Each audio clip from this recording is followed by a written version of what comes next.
Well, like many of you, this weekend I happened to find some success with some flyer finds. Did a little bit of driving. The two locations I went to are about 175 miles apart, but take a look at what I found. So here is one of the sets that I was able to get. As you can see, 350 in pretty good shape, little dirty, some scratching on the tender, and I don't see a lot of scuff marks on the engine, which is a little bit on the rare side. It is, again, really dirty, so I'll go through that and see how well it runs. It came with one of these standard box cars. Again, hoping this cleans up. Frame's a little bit bent there, or loose maybe. Either way. So nothing particularly exciting there. That it's a nice box car, but this is really exciting. I mean, a very rare T&P gondola. I think I probably only have like 5 of these. And this poor guy's got a broken end. So I'll see about trying to do a repair. That might be kind of a fun little project. And then this Caboose, another extremely rare item, 638. I probably only have about 15 of these myself, maybe more. This is missing the lighted piece and a wheel. And it's broken on the corner, so unfortunately it's not worth much. Came with some track. Now this is something that surprised me a little bit. In this part of the country, there's enough humidity that I don't see track and that's not rusted. And with the exception of this piece right here that has a little bit of rust on the end, this stuff looks amazingly good. I mean, there's no rust on it, like I said, with the exception of that one piece, and that's just really unusual. So in addition to a whole lot of wire clamps, and I want to say this is for 3 rail, isn't it? I'm pretty sure. I don't know.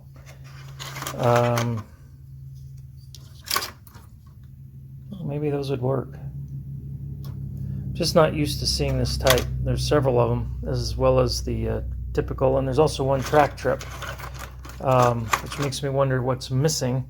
Oh, I should also say there was this side rail pickup. Again, makes me wonder what's missing. It's gone to history. Then these things were in the bottom of the box. Plasticville structure. And I think this is plasticville. I'd love for somebody to help me out. It's missing the windows up here, and yeah. The plasticville stuff I researched had a brown platform that raised everything up. There's no such thing with this, so I don't know. So let me know if you have a clue, who made that, what it is. I know this one's plasticville, although I don't think this bird is. But yeah, that's kind of cool. It's pretty much complete. No box, but the only thing that was broken was there's a little tab on this roof that is broken off. But other than that, everything's there, including the antenna and the chicken. Chicken wasn't broken off. That's kind of neat. There was also these various things. These are flyer lights. I'm sure some of you recognize that set. Just 2 poles.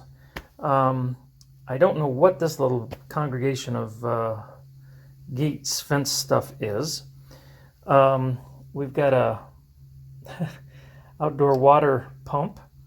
And then some metal things. So these benches are metal. Fire hydrants are metal, and the mailbox is metal. Again, if you happen to know anything about that, let me know. And then some plastic stuff. A street sign, these fake lights, and these kind of ridiculous little bushes. And then this billboard, which I'm glad to know that palm olive will help my schoolgirl complexion.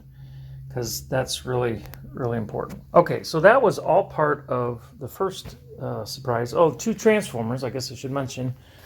This is a Lionel Transformer. And then in here was a Flyer Transformer. Still boxed, which is kind of cool. So, actually looks like it's in really good shape. So that's something I'll have to take a look at. All right, second set. I was really excited when I saw this pop up Marketplace.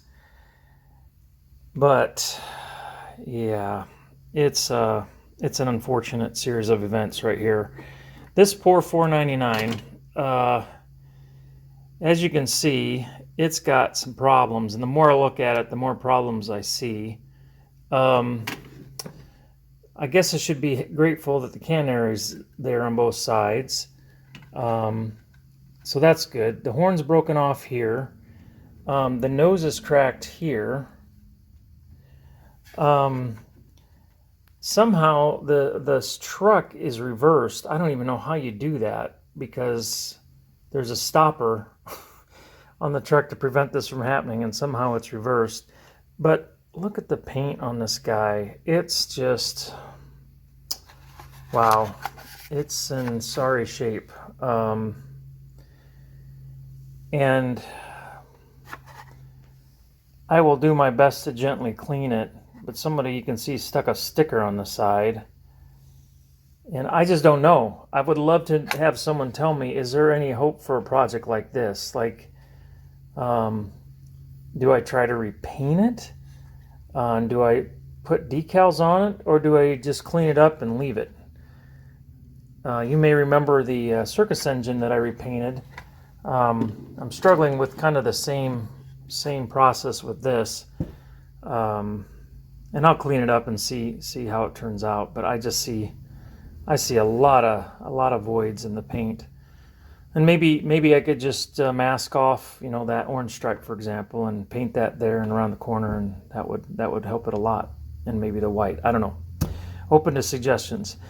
Then, along with this, there was a Flyer Missouri Pacific Boxcar, which, man, am I getting the rare stuff. I tell you. I mean, how many how many of those do you have at your house? And then, oh, it's a five number Caboose. Well, that's kind of cool. And what's interesting is the other day I was just thinking how I don't have anything in my Flyer stuff from 57, 58. Well, that's what this would be. So, I mean, my mind was thinking, boy, it'd be nice to have something from that age, because it'd be in good shape and would run really well. Okay, in addition to that, then there are 1, 2, 3, and there's a Caboose down here that I believe are all marks. And what's interesting about this is it's metal, pressed metal, as you can see, but it's the same width as the Flyer stuff, which I'd been told that's kind of what they did. In fact, some people have put Flyer trucks on Mark stuff. Now this would be a little bit oversized, but it's kind of neat to see that. So anyhow, there's a tender. The guy told me that he thought there was an engine somewhere, but he didn't know where that was. He looked for it, and he'll call me when he finds it. And I thought, well, all right. And the other thing that was interesting is I said, let's just say this stuff was at a neighborhood that you just wouldn't expect maybe to find this kind of thing.